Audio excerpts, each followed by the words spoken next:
Welcome back to When Harry Met Board Games, where we feed our people with relatable content, and our victory condition is your satisfaction. I'm Harry, and today we have another top 10 list for you all. Today I'm going to be sharing with you guys my top 10 board games with intellectual properties, IPs. These are board games that feature the theme or the subject matter, the content of the game features something related to a movie or a book or a TV series or a graphic novel or comic book.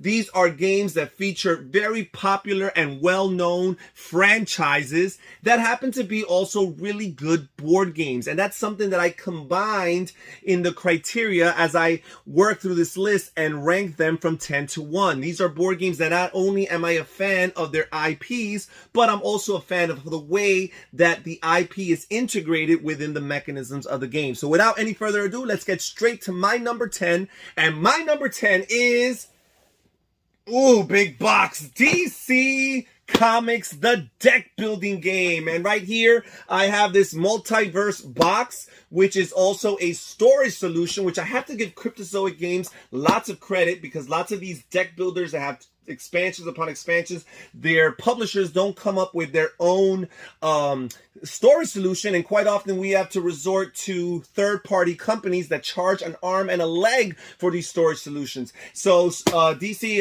Cryptozoic took care of it right here, and here this box, it warrants me having this big box because I own so much content. I own almost everything for it. Now, I do not own the recent rebirth, reimagining of the game, but I'm not very much interested in that anyway. So DC Deck Building, this is a comic book themed, DC Comics themed deck building game. It's one of the lighter, more straightforward deck building games, and quite often, honestly, it could be a little bit simplistic and boring. As a matter of fact, I am no longer really a big fan of playing this game competitively, but one of the reasons why it still ranks highly on my list is because I am a big fan of playing this with the Crisis Mode. And the Crisis Mode is basically a way of playing this game cooperatively. You and all the players around the table are on the same team, and you're trying to defeat the villains, the super villains, but you're also trying to defeat their weaker henchmen along the way, because you cannot attack the villains unless the weaker villains are out of the way. You also have to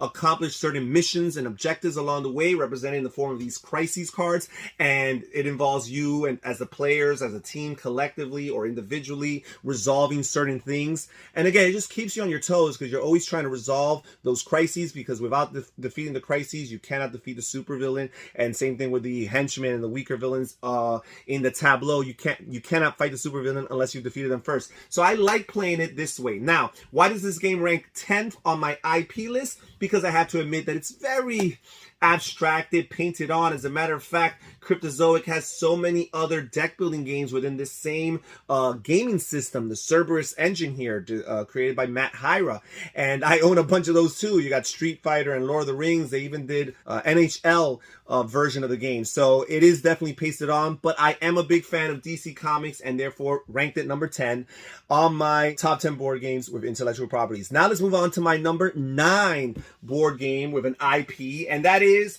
Star Trek Fleet Captains, designed by WizKids, or actually designed by Mike Elliott and published by WizKids. Also, let me give credit to Ethan Pasternak, co-designer with Mike Elliott here. And this is based on the very popular Star Trek franchise. And the coolest thing about this is that it's a very macro look of the situation here, because not only do you have the original series content included here, but you also have next generation content here. I'm not so sure if any of the other series are represented in this game, but those are the two most popular series, next gen and the original series, and they're all included here. So many of the important characters from both series. Yeah, we have these encounter cards that you flip over, which are probably the most thematic part of the game, and they include lots of little episodic references to different episodes that transpired in one of those two different series, the original or the next generation. And it's just so much fun exploring the outer space here, the different types of planets, class L and class M. You have the nebulas, and you have black holes, and all these different star types, and all these things that you're trying to explore. And basically you're trying to forge alliances with different planets by colonizing there, and you're also trying to engage in combat with the Klingons and succeed. That is, if you're the Federation, this is a two-sided game. If you're the Klingons, obviously you're competing against the Federation itself, and you're trying to go a bunch of different secret missions. Sometimes you can gain points for scanning a nearby region, a nearby sector to wherever your ship is, and this game comes with tons of nice little hero clicks style miniatures for all the different ships, and I think each side has 20 different ships to choose from. Really, really cool, really thematic. From that perspective, if you're a big Star Trek fan, I think this is a good way to go, especially if you're a fan of the actual TV shows. If you're a fan of the TV shows in particular, this is a way to go with Star Trek Fleet Captains here. This game does have expansions. It has a Dominion expansion, and it has a, what is it? Is it the Vulcans? I don't remember off the top of my head, which is the third expansion. But this game is also massively out of print, so that's something to keep in mind. You do not have availability as far as this game, but perhaps you could find it used at a decent price. This is my number 9 board game with a intellectual property, Star Trek Fleet Captains. And now we move on to my number 8 board game with an intellectual property, and that is Pillars of the Earth. And the novel here is by Ken Follett. Let's not be confused. The board game designer is not Ken Follett. I have seen people make that mistake and that confusion. The designer is actually a co-design by Michael Renek and Stefan Statler. And I like other designs by this duo, and in particular Michael Renek. This game here is a great worker placement Euro game, and it's among the earlier worker placement games. I believe games like Kalis may have been the only worker placement game that really preceded this, maybe a few others. And this game here, first of all, it's known for its beautiful, gorgeous board by renowned board game artist Michael Menzel. Gorgeous, beautiful, but even more so functional and intuitive, because the worker placement actions get triggered in a clockwise order around this board here. Really, really cool, really, really neat. Now, this game features lots of resource management and worker placement, as I mentioned earlier. A really cool master builder phase, because you have basically two types of workers. You have your small time inferior workers that are triggered in the earlier phase of the round, and then in the main phase of the round, you're using these master builders, but they're actually pulled out blindly or drawn blindly from a bag.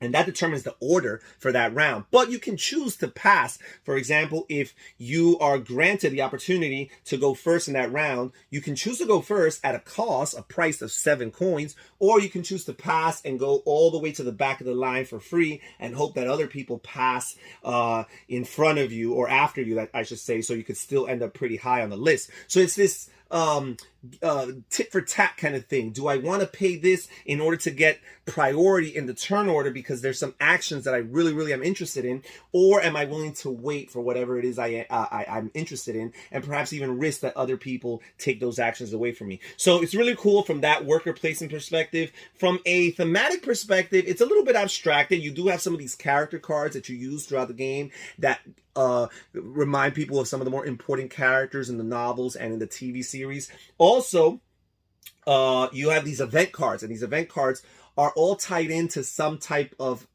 huge turn of events that happen or occurred, again, in the original novel. So really cool from that perspective. Again, from a thematic perspective, probably not as immersive and well integrated as some other games, which is why it ranks number 8, but it's an amazing game. And if you like the intellectual property, which I do, I enjoyed watching the drama series, then it's a game that you need to try. My number 8 board game with an IP, Pillars of the Earth. And now we move on to my number 7 board game with an intellectual property, and that is War of the Ring, 2nd edition. And I'm a big fan of J.R.R. Tolkien's Lord of the Rings, Middle-earth universe, and The Hobbit and all that stuff. And I had to choose between this and the Living Card game, which I'm also a big fan of. And the reason why I chose War of the Ring is because definitely from a thematic perspective, it's much more immersive. First of all, LCG. The LCG is kind of based within the Middle-earth universe, but not necessarily tied into the novels or the books or the movies. But this, on the other hand, is basically the trilogy of War of the Ring or Lord of the Ring condensed into a large epic board game. And this game, first of all, you have a huge map which consists of the entire lands of Middle Earth, and it's a two-sided game. You could play 2 players or 4 players, but again, you divide it to 2 sides. You have the shadow forces and you have the fellowship, and basically this is very asymmetric. It was on my top 10 asymmetric list because basically both sides are doing radically different things. The shadow or the forces of Sauron are basically playing a war game, a very attack-heavy game where they're just trying to take over region after region, attempting to take over fortresses and strongholds, because at the end of the game, if they have a certain amount of strongholds in their possession, or at any point, if they have a certain amount of strongholds in their possession, they are the victor of the game. However, the Fellowship, while they are trying to fend off the forces of evil, the forces of Sauron, and hold their own in battle and in warfare and combat, that's not their emphasis. If they are lucky enough to control 4 strongholds, I think it is, then they could win the game. But what they're really trying to do is they're trying to protect Frodo and Samwise Gamgee as they travel along the lands of Middle Earth all the way to Mordor and ultimately to Mount Doom in order to destroy that one ring. And for most of the game, the players controlling the Fellowship are hidden. They are there's a little bit of a hidden movement game taking place, a little bit of Scotland Yard, Letters of Whitechapel going on. But every so often they must reveal themselves, and that's where the Sauron forces can try to get a reference point, an idea as to where they are. And you really want to progress in that travel as much as you can. And along the way, the Fellowship starts very big, like in the first part, the first book or the first movie. You've got Gimli, and you've got Legolas, and you've got Aragorn, and you've got Gandalf even. You've got all these characters, right? Boromir. And as the game progresses, you got to make the tough decisions of disbanding the Fellowship, because you need those other characters and their abilities and their reinforcements to help the free people of Middle-earth fend off the forces of Sauron and the Shadow forces. Really cool, neat game. You're rolling dice to trigger your actions, but even the amount of dice and the type of dice that you roll as one side versus the other is totally different. Really gets you into that zone, and the map really puts you in there. My number 7 board game with an intellectual property, War of the Ring. And now we move on to my number 6 board game with an intellectual property, and that is a Game of Thrones, the card game. But while you're at it, I'm going to also include a Game of Thrones, the board game here. And these both are really cool. I'm just a big fan of the Game of Thrones living card game. I've really been enjoying this game here. And you feel lots of the intrigue and the cunning with the different cards that the players have in their possession. This is a living card game, a tactical card game for 2 to 4 players competitively.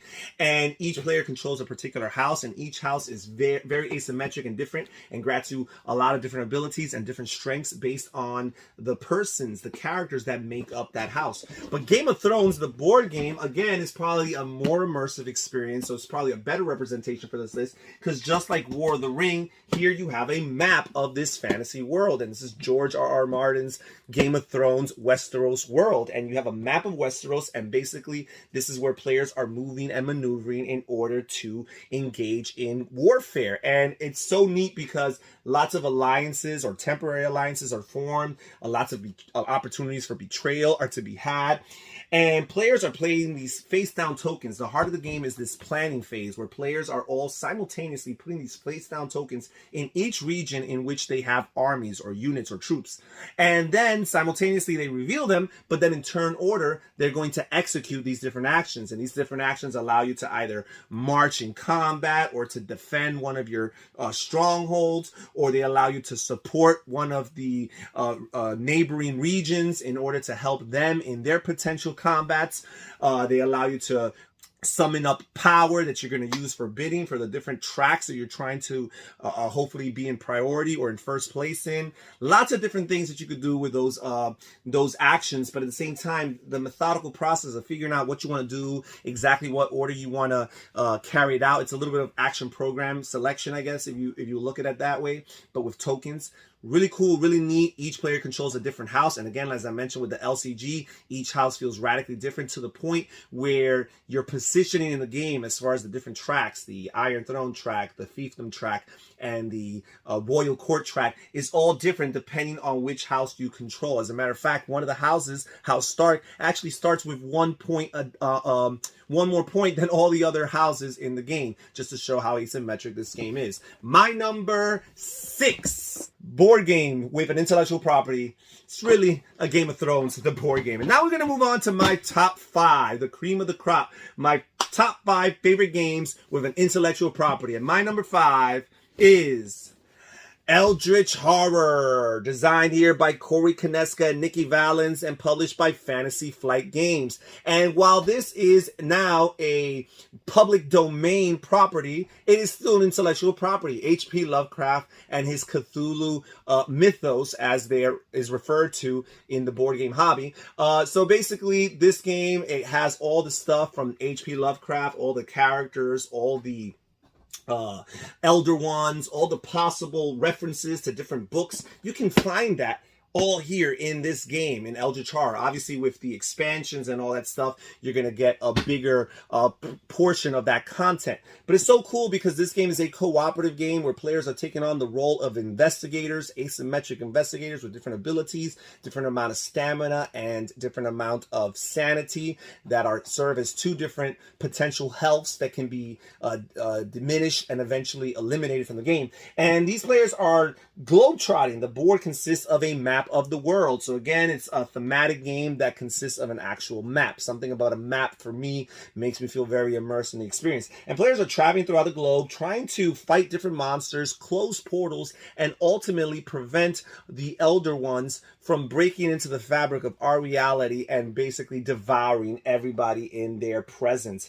And you've got all these things to factor in. The Doom track that's advancing, that's ushering in and heralding the coming of the Elder One in question here.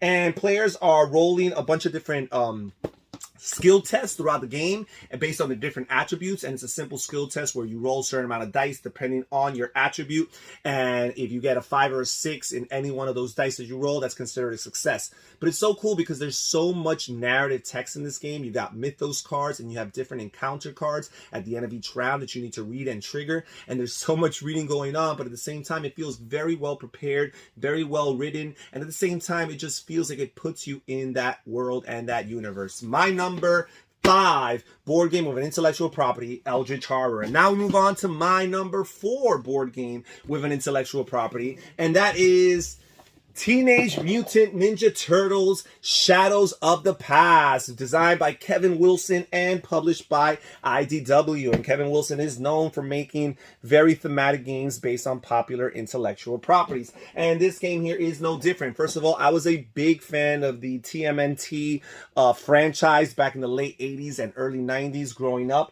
And even till this day, I have a huge appreciation and nostalgia for it. This is a cool one versus many game. I believe this game does have 2 standalone expansions that include a completely fully cooperative mode, but in this case here, the base game alone, it is a 1 versus all game where one player takes on the forces of Shredder or Shredder's allies, and the other group takes on the Ninja Turtles. And no matter what the player count is, all 4 Ninja Turtles will be involved in the game. And it's so cool because the Ninja Turtles are basically rolling dice in order to trigger their actions, and there's a really cool dice sharing system where as you roll your dice, players are going to assign the dice or line them up specifically in one way, and the outer dice, the ones to the left and the ones to the right, are going to be dice that their opponents, or I should say their teammates to their left and to their right, can also use on top of the player himself using that die.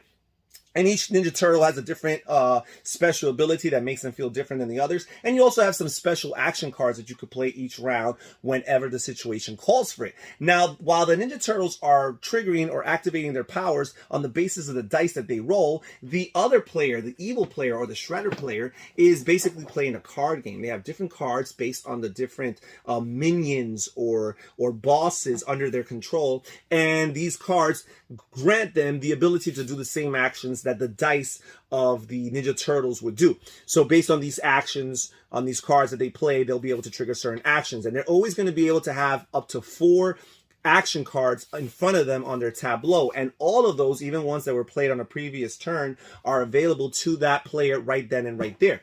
Now, the really cool thing is that players are still rolling dice to engage in combat. So whether you're the Shredder player or the Turtle players, all combat is resolved through dice rolling. And this game here comes with like 16 different scenarios. So it's a lot of variety as far as playing that. And it really does make you feel like you're in that TMNT universe. My number 4 board game with an intellectual property, Teenage Mutant Ninja Turtles, Shadows of the Past. And now we're going to move on to the top 3. And my number 3 board game with an intellectual property is Legendary Encounters by Upper Deck Entertainment. And this is basically based on the intellectual property of the Alien or Aliens franchise of movies. A bunch of movies that have come out over the years. I think the first one came out back in 1979 with Sigourney Weaver. It's basically the movie that put Sigourney Weaver on the map as far as being an actress is concerned. And basically, this is a science fiction horror themed game where players are taking on the role of the different characters from all the different movies. You have Ripley, and you have all of her other allies, if you will, from all the different movies. So in this base game here, you have all the characters from movie 1, 2, 3, and 4. And you also have different scenarios based on those 4 movies. And you have different decks of cards, different objectives that players have to complete, and a different group of aliens, the bad guys, that you have to fight throughout the game. But it's so cool because this game is based on the Legendary system of games, which is first ushered in by Marvel Legendary, or Legendary, a Marvel deck building game. And here it re-implements it, but it doesn't just copy and paste like some of the other Legendary games. Instead, it makes it its own because the board consists of this complex, this combat zone, and this operations. And as the enemy cards, referred to as the Hive deck, enter the complex, they enter into the complex face down. So among other things, players had to kind of play a game of guess who or guess what, as they're using their attack currency from this deck building game here in order to flip over cards and reveal what's there. And sometimes you're not going to be so happy with what you see. Sometimes it might be an overwhelming bad guy that you might have not been ready for right then and there. Or sometimes it might just be a hazard or an event that triggers something detrimental to you or to other players around the table. This is a fully cooperative game where all the players are on the same side, but can be played solo. And most of the time, that is the way I play. But I just feel that it brings me into that world, and it feels so exciting and thrilling and even tense and fearful as I flip over these cards and as I try my best to complete the 3 different objectives that each scenario come with, basically before time runs out or before my character is killed, because this game does have characters with health dying. You have an avatar for each player, and when you die, you're eliminated from the game. And once all players are dead, the good guys have lost the game. Really cool, very thematic. My number 3 board game with an intellectual property, Legendary Encounters. And now we move on to my number 2. My number 2 board game with intellectual property is Robinson Crusoe. And this here is based on the classic book, Robinson Crusoe, and it kind of expands from that universe. So although it starts basic in that way, but basically every player is stranded on the island, on this cursed island.